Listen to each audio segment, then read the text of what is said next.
Assessing the likelihood of risk occurrence is essential for understanding risk in project management.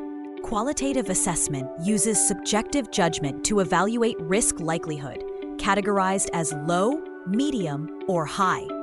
Quantitative assessment employs numerical data and statistical models, utilizing techniques such as Monte Carlo simulations.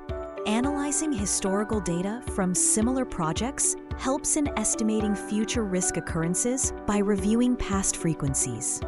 Expert judgment leverages the insights of experienced professionals to refine risk likelihood assessments.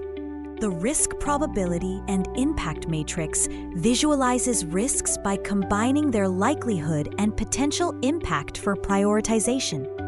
In summary, combining these methods provides a comprehensive understanding of risk probabilities.